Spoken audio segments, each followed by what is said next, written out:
मेरे यहाँ इतना प्रदूषण है, एसएमएस कंपनी बंद करने के लिए पहले उनके मिनिस्टर, दूसरे में उनके मिनिस्टर थे, उन्होंने जाकर चेक किया वहां पर और उन्होंने मुझे कहा कि हाँ अबू आसिम साहब, आपने जो कहा बिल्कुल सही है, वहां पर बहुत ज्यादा प्रदूषण है, हम एसएमएस कंपनी बंद कर देंगे। एक दिन बंद किया, दोपहर को फिर शुरू हो गई। मैंने बहुत संघर्ष किया, उसके बाद इनके साहबजादे बेटे इनके मंत्री बने और मैंने बहुत संघर्ष किया।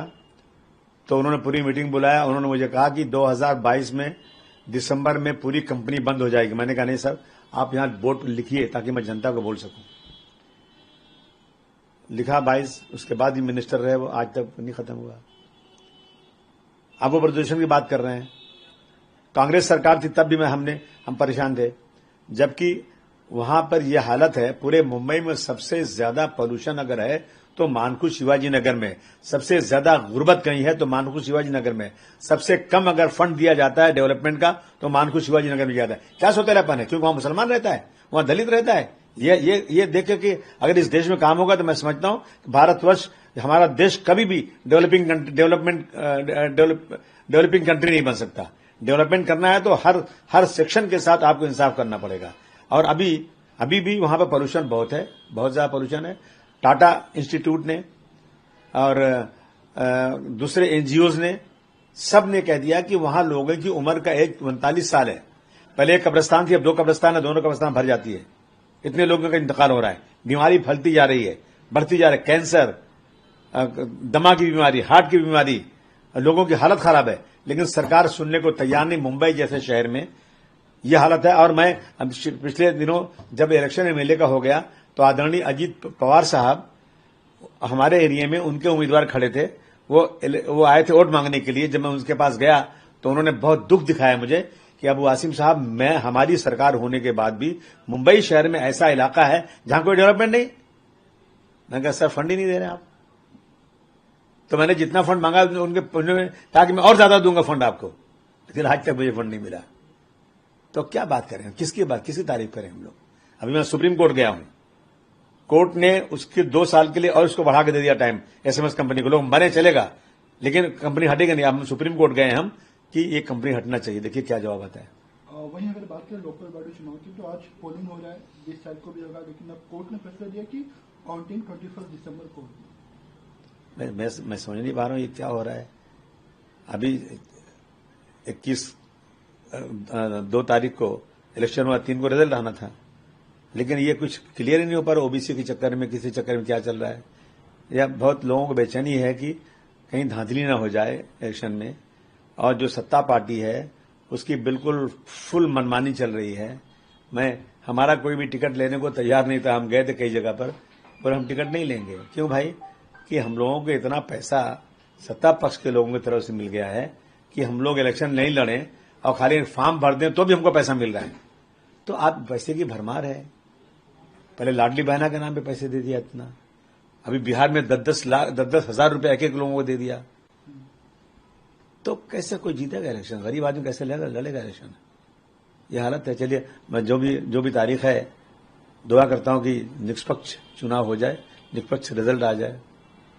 वही हम देख रहे हैं विंटर सेशन चल रहा है और मल्लिकार्जुन खड़गे कह रहे हैं कि सरकार से हम एसआईआर को लेकर चर्चा करना चाहते हैं इस मुद्दे पर, लेकिन सरकार मान नहीं। एसआईआर की वजह से ना ये लोग जो हैं, लोगों के नाम काटने को इनको आसानी है। ये इस देश में रहने वाले खास तौर से दलित और माइनॉरिटी को निशाना बना रहे हैं। ये लगता है कि इस देश पर इनका ही अधिकार है, किसी का अधिकार नहीं है। देखिए, जहां भी वोटों की गड़बड़ी है वो तो निकालना चाहिए, उसमें क्या है। लेकिन एक हुआ खड़ा कर दिया एसआईआर का, और एसआईआर में इतने लोगों को नाम इन्होंने काटा है।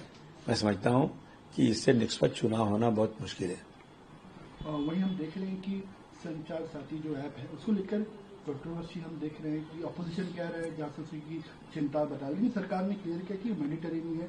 ज्योतिरादित्य सिंधिया ने भी कहा कि डिलीट कर सकते हैं मैंडेटरी। कैसे देखते हैं सब? नहीं, ठीक है, मैंडेटरी नहीं है तो नहीं लेना चाहिए। लेने जरूरत क्या है?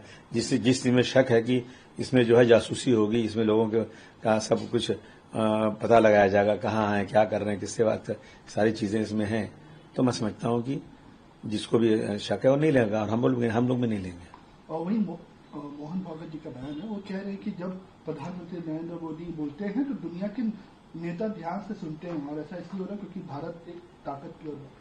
हाँ, भारत ताकतवर बढ़ रहा है, लेकिन आज भी आदरणीय मोहन भागवत साहब, आज भी मेरे देश में 85 करोड़ लोगों को 5 किलो राशन की जरूरत पड़ती है।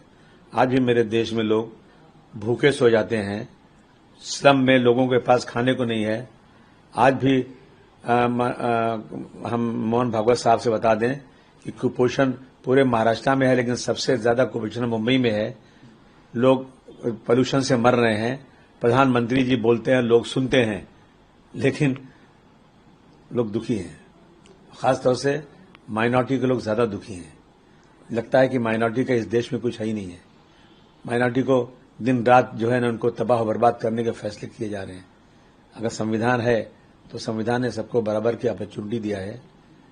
लाल किले पर खड़े होकर के भाषण करते हैं, लोग इंतजार करते हैं कि कुछ माइनॉरिटीज के लिए अच्छा बोला जाएगा, लेकिन माइनॉरिटी के लिए कभी अच्छा बोला नहीं जाता है। माइनॉरिटी के ऊपर जो कहर गिरा हुआ है, प्रधानमंत्री जी की बातें हम सुनते हैं, लेकिन हमें कोई उससे लाभ नहीं हो रहा है। आखिरी सवाल ये, अश्विन जिस तरीके से बीएमसी चुनाव भी आएगा, इस समय तैयारी कैसे चल रही है? समाजवादी पार्टी अकेले जाने वाली है, कांग्रेस भी अकेले जाने वाली है, कैसे तैयारी कैसे? नहीं, हम तो तैयारी कर रहे हैं। देखिए, लोग फॉर्म भर रहे हैं, तैयारी कर रहे हैं। जहां जहां अच्छा हमको लगेगा कि हमारा वोट बैंक है, हमारे अच्छे उम्मीदवार हैं, वहां हम लोगों को लड़ाएंगे। तैयारी हम कर रहे हैं, हम बड़ा संघर्ष चालू है हमारा।